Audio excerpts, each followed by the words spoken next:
Welcome to NDTV Profit. I am Vikas Srivastava. Today we have with us Mr. Samir Gupta, the Chairman and Managing Director of Jackson Group, which is India's largest or one of the largest manufacturer of diesel gensets. As the world is progressing towards greener energies, Mr. Gupta will talk to us or take us through to the green energy business plans and future business strategies. Welcome to NDTV Profit, Mr. Gupta. Thank you, Vikas. Thank you so much. Yes, sir. To start with, the logical question to begin with would be, how and where do you see your diesel genset business, and how relevant would they be in coming years? So, Vikas, that's a very interesting question which you have put. Let me put it this way: diesel genset business is going to be very, very strong in times to come as well. In foreseeable next, I would say, up till 2050 or so, I don't see an alternate to diesel as a fuel. And when I say that, not that alternates are not there, but considering the application of a genset, which is more of a standby or a emergency power or a backup solution, for that application, no other fuel fits in the best but fossil fuel. And that's a reality currently. And if you look at it, even in last 3 years, despite the fact that grid supply has improved significantly. The sale and the demand of generating sets it has strongly increased in the last 3 years. And what I foresee over next 10 years, 8 to 10 years, very clearly, the demand is going to continue to grow at least 12 to 15% year on year. And the main drivers for the growth are going to be, applications like I would say infrastructure. Say if you're doing any kind of construction, be it a building or a road construction, any infra for that matter, you need gensets at site for construction. You cannot use any other source of power but a genset for these kind of applications. Likewise, rental application, likewise data centers where you need backup of N+1 or N+2, which is driving demand for generating sets. So I clearly see this industry growing at a robust 12 to 15% year on year for next 10, 15 years. That's number one. Number two, the application is certainly changing. What used to be prime power a few years back is now standby power or an emergency backup. It is, in fact, if you look at it, it is selling like an insurance policy. So from demand standpoint, there is no concern. In fact, we recently invested in a new genset facility in Fulton in Maharashtra. And our aggregate capacity today, which used to be about 10,000 gensets a year up to last year, is now 15,000 gensets. And we made this investment very recently, keeping in mind that the demand is going to continue to grow in coming years. The only change what's going to happen is diesel per se is going to get cleaner as a fuel, and the technology of engine also, is now the gensets what we have started manufacturing and what is going to be mandated by CPCB come June, July, is going to be all CPCB4. And very interestingly, the exhaust of a genset is going to be cleaner than the ambient air in cities like NCR, where AQI touches to 400, 300, remains at 400 for significant few months. So that is the quality of output which is going to be there, output exhaust which is going to be there from these kind of gensets, which are going to be totally pollution free. So that's the technology change we are going to see. But demand side, to your question, that's going to remain. It's going to grow. This industry is going to grow robustly in coming, next easily 10 to 30 years. Okay. In fact, that was going to be my next question, where you said that the technology will change and it will make the ambient air much more cleaner, and even the exhaust would be much more cleaner. My question would be like, what exactly you're going to do in this technology, because diesel as a fuel will continue to be diesel or fossil fuel, So what exactly would we do? Rather it will be done with the fuel, or it would be a technology on the exhaust side that will change, So Vikas, I would like to answer this question of yours in three different buckets. One is technology on the engine side for diesel. So there, like I said, the industry has moved to CPCB4, which is an industry standard mandated by CPCB or by the law, where the changes are done on the technology of the engine primarily, which makes this engine suitable to give exhaust which is very, very clean. So that's on the engine technology. At the same time, quality of diesel as a fuel in terms of adulteration, etc., has also improved significantly. So these are two parts as far as diesel or technology of the genset is concerned. Thirdly, I would say, we have been hearing a lot about hydrogen. I'm sure you would have also heard or read about it. Hydrogen is another fuel. We work with Cummins, as you are aware. We are partners to Cummins, and Cummins has been investing heavily on technology. They are among the first company globally who have introduced a hydrogen internal combustion engine, where instead of fuel, diesel being a fuel, the fuel is going to be hydrogen. And once this hydrogen, which is a green hydrogen, these gensets, these engines are going to be totally pollution free. Zero pollution for that matter. And the only constraint today, if you ask me, is broadly, I would say, the technology part of it, or the stability of technology part of it, infrastructure part of it, a system to distribute green hydrogen, or to have green hydrogen dispensers all over the country. That's what's the limiting factor, maybe cost economics. Once these are in place, which to my mind will take anything between 5 to 10 years, it's kind of work in progress. A lot of pilots, by the way, are coming in. As we talk, Vikas, we are working on a project with NTPC where we will be producing green hydrogen using electrolyzer. And this green hydrogen is going to be then dispensed for commercial vehicles into buses. This is although it's a pilot project being done by NTPC, but then over next 5 to 10 years, these technologies will stabilize, the cost curves are going to come down. And that's when we see, this will gain popularity. This concept overall will gain popularity.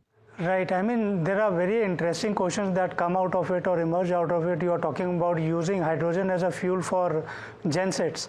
So what is the kind of timeline you would give for this kind of technology to be adapted in India, and also from the cost point of view? One, you said that dispensing agents aren't there right now. The other would also be cost.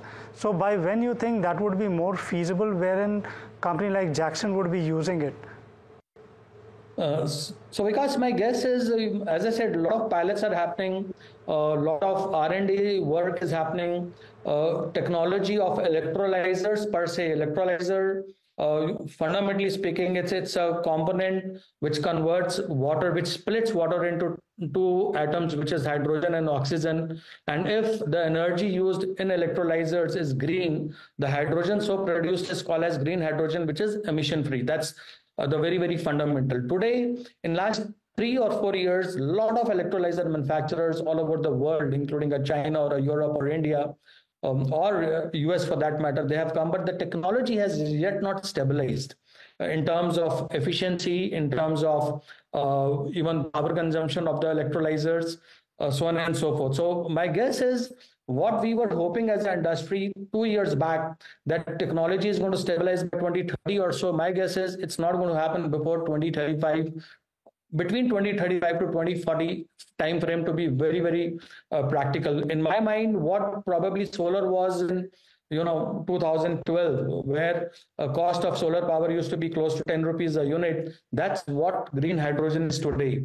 But there is no other alternative. We are talking of a net zero transition. We are committed as a country to be net zero by 2070. I think why only India? The world has no other option but to transit into green hydrogen. But this journey is going to take anything between 5 to 10 years.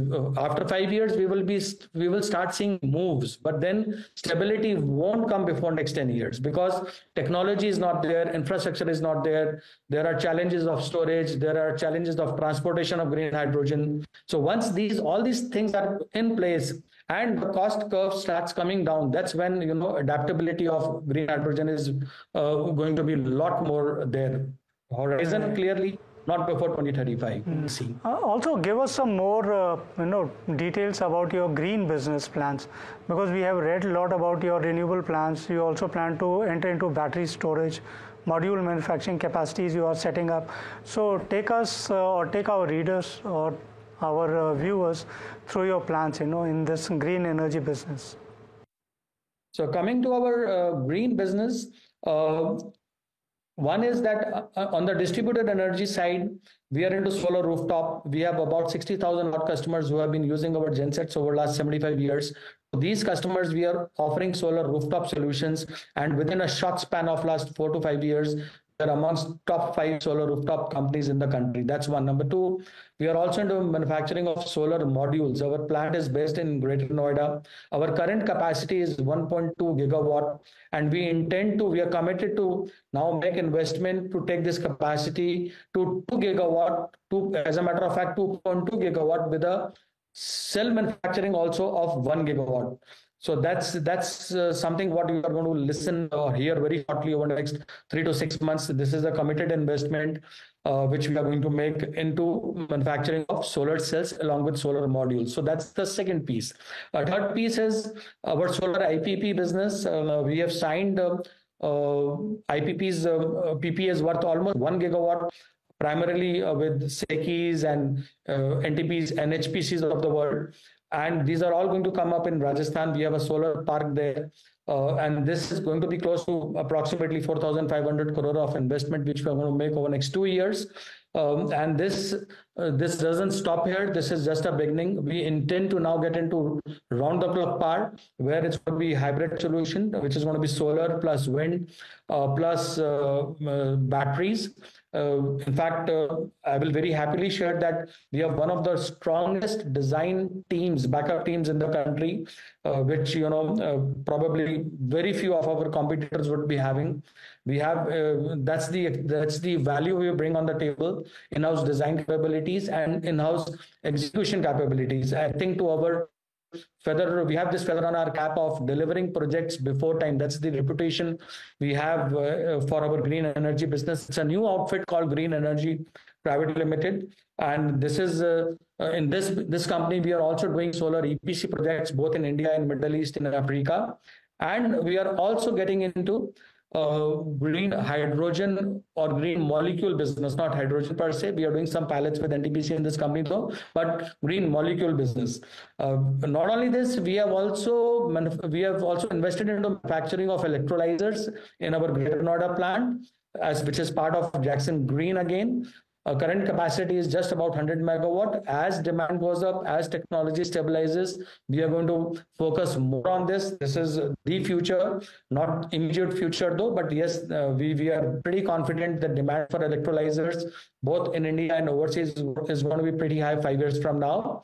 Then we are also into manufacturing of ethanol, grain-based ethanol, and bio-CNG plants. So our 2 plants of ethanol, one is going to be in Madhya Pradesh, which is going to get commissioned within next 7 days. Trials are going on as we talk. That's a 150 KLPD plant. Second plant is in Rajasthan, which is going to get commissioned 2 months from now. That is 170 KLPD.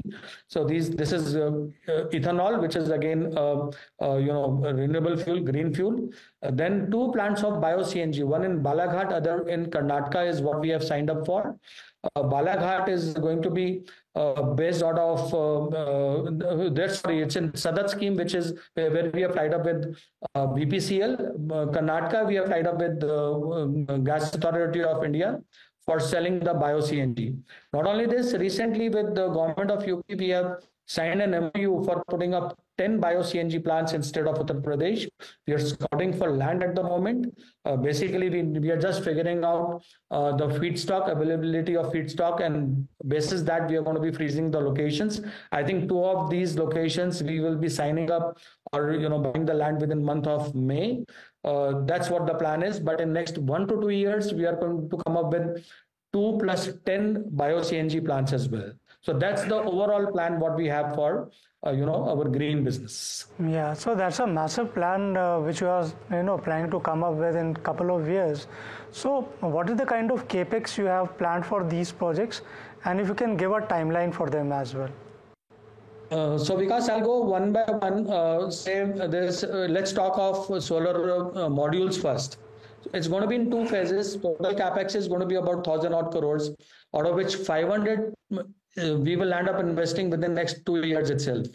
Coming to our solar IPP, as I said, we have already signed PPAs worth almost 1 gigawatt. This is going to be investment worth 4,500 crores. Within 2 years, we will be making these investments, and we continue to, bid for more projects.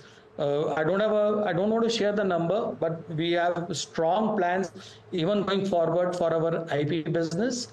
Coming to electrolyzers, which is about 100 megawatt capacity, that's not a big investment. It's about just 100 odd crores.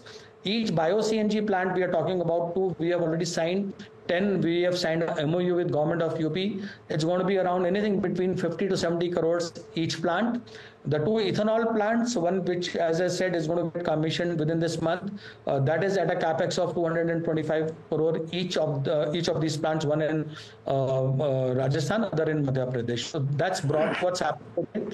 All these investments I'm speaking about will happen within this year to next year. Within, say, 24 months from now, starting now, these investments will happen. So close to 5,500 to 6,000 crore rupees in next 2 years. Easily, Vikas, easily. Okay. And also, as far as this, setting up or increasing, doubling your capacity, module manufacturing, does it have anything to do with the reimposition of ALMM that government has reintroduced now? And how is this reimposition going to help, say, domestic manufacturers? So ALMM, I think, first of all, to my mind, it was very important for ALMM to come from country's point of view, from being self-reliant, from energy security. Of course, we are going to create lots of jobs. And end of the day, we already have close to, I think, 37 gigawatt of capacity as a country. So what all plants which are going to come in India on the solar side, I think we have sufficient capacity already available in this country. Not only this, huge commitments have been made, and assuming even 80% or 70% of those plants come in, this country is going to have a capacity of nothing short of 60 gigawatts of solar modules within the next 2 to 3 years, which means not only our own domestic requirement, we are pretty well poised, or this industry is pretty well committed to even serve export requirement. So I think ALMM, coming to your specific question on ALMM, I think that was the right thing to do. There is every merit in ensuring that plants which are coming in India use modules which are made in India, and of course we as a country should be very proud of it. Okay, like I was talking to a couple of manufacturers from outside India. They said that the capacity that we talk about of 37 gigawatt or this is likely to come up, say, in 2 years' time, because right now the operating capacity is only around 12 to 14 gigawatt, which is way less compared to what India's requirement would be, say, 25 to 30 gigawatt if we have to achieve our 300 gigawatt capacity by say 2030. And also the other thing is that the panels that we manufacture in India, as far as the efficiency is concerned, is way below compared to what we get from, say, China or from other countries. So right now there is a shortage of these kind of panels also in the country. So do you think that Indian manufacturers are focusing on utility grade kind of panels in India? Like big players like you might be, but what about other players who are coming up with a plant of, say, 200 or 100 megawatt and setting up in the country? So, couple of perspectives. One is, very clearly we have the capacity. 37 gigawatt is the current capacity which is ALMM approved. So there is no question of this capacity coming up. So one can probably debate whether it is output is 70% or 80%. That could be a matter of debate, but not. This is not the debate that capacity is not there, and this capacity itself is enough to serve the domestic demand. If you look at it, last year's number, the solar IPPs or the total demand, total solar power plants which came in India was close to, I think, 12 gigawatt, which is far lower than the capacity what we have. That's number one. Number two, talking of quality, I don't think we are inferior by any standards. We are manufacturing modules, and without naming, the name of the competitors, we have bought competitors' modules, we have tested competitors' modules. Degradation of Indian modules, and I'm confidently talking about Jackson modules for sure, is far more lower than what we have from other brands which are perceived, I would say, use the word perceived, to be lot bigger companies or lot bigger brands. So I want to agree to this, that Indian module is not having that quality. Anyways, if you look at it, because we are by and large we are importing the cell. So the efficiency and the quality of a module actually will be dependent on the raw material what you are using. Apart from currently, I would say 50% of the raw material would be close to make in India, which includes EVA, backsheet, glasses, etc., etc. But cell primarily still 70 to 80% is being imported. Where now in next 2-3 years, to your point, in next 2-3 years we will see cell capacity coming in. So that's which does make sense, but we are no way inferior to the quality. Quality of Indian modules is as good or even probably better than what we see globally. No second thought about it. Yes, good to hear that. And third point, because one more added point, this industry will consolidate. So you were talking about the capacity of 100 megawatt, 200 megawatt, 500 megawatt. To my mind, volumes will have a role to play. To my mind, unless and until you have a capacity of anything between 1 to 2 gigawatt bare minimum, the advantages of economies of scale to that manufacturer perhaps won't be available. So the consolidation, yes, that I agree. Consolidation will happen, and yes, any company who is committed to larger quantities will be able to deliver quality. Right. And one more thing, you also are present in this infrastructure space, transmission space. So can you talk about that? And also if you can give a breakup of revenue collection, generation from each of your segments. And if you can give a future projection also for coming years. Sure, because talking of infrastructure business, again, in our infrastructure business, we are doing EPC projects, but we don't want to be a pure play EPC company, even in our infra business. So we are doing currently RDSS projects, lots of them. We are doing substations for PGCIL. We are doing metro, we are doing rural electrification, we are doing transmission distribution, we are doing water distribution. We are also doing, we did one hospital in Gorakhpur 5 years back. We have recently won a hospital project in Maharashtra as well, which is a reasonably big civil job for us. That's by and large on the EPC side. And we are also now have started bidding over the last 6 months for projects like smart metering projects, where it's going to be an annuity model. We are bidding for TBCB projects, already identified 4 of them. In next 3 months itself, we are going to be bidding for them. We also applied for a data center. We have been allotted one in Greater Noida near Jewar. We are also exploring of getting into data centers. The point I'm trying to make is that on our infra business, we are going to be working both on the EPC side as well as owning assets. And coming to the breakup, as I said, this year we have clocked revenue close to 6,000 odd crores, out of which approximately 1,800 comes from our distributed energy business, which is essentially gensets and solar rooftop customers. And, from our module manufacturing, it's about close to 850-900 odd.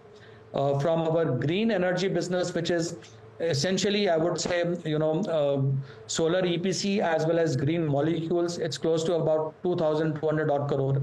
From our infra business, it is about, this year it is close to about 1,000 odd crores. And this totals to approximately 6,000 for this year. The next year projection, the ongoing year, which started on 1st of April, again 6,000 easily, and that's a very pessimist view. We will do at least 8,500 in this ongoing year, which can actually cross. But as I said, it's a not an optimist view. Our DG business and solar rooftop business is poised to grow by 20%. We are hoping to do more than 2,200 odd crores from 1,750 last year for our distributed energy business, which is essentially generating sets, solar rooftop and BESS. For our green energy business, from 2,200, we will be close to 4,500 this year. For our infra business, from 1,000 what we did this year, we will be close to 1,600 in the ongoing year. And for our solar module business, we are going to be close to 1200 from about 850 odd this year. Plus, two plants of our ethanol are going to get commissioned, which will add to another revenue of probably 300 to 400 odd crores, depending on how fast we stabilize and ramp up the capacity in these plants. And so total, this will total to approximately anything between 8,500 to 8,500 to 9,000 in the coming year. So that's where we stand. And having said this, so these 2 years were exceptionally good years for us. For next 3 years, our plan, our strategy is to grow. We will not be doubling this kind of, it will not be easy for us to, retain this kind of a growth. But yes, decent 15% growth is what we are forcing for next easily for next foreseeable 3 years. I think the energy transition space, what we are into, this is the time, this is the window to make an impact. And thankfully at Jakson, we have the right ingredient, right team, right experience, right support from all our stakeholders, including bankers, that we are able to, unleash the opportunity which is lying right in front of us. So that's broadly what the plan is, Vikas. Yeah. Okay. Wish you all the best, sir. Thank you very much for talking. Thank you so much, Vikas. Thank you very much for talking to NDTV Profit. Thank you. Thank you so much, Vikas.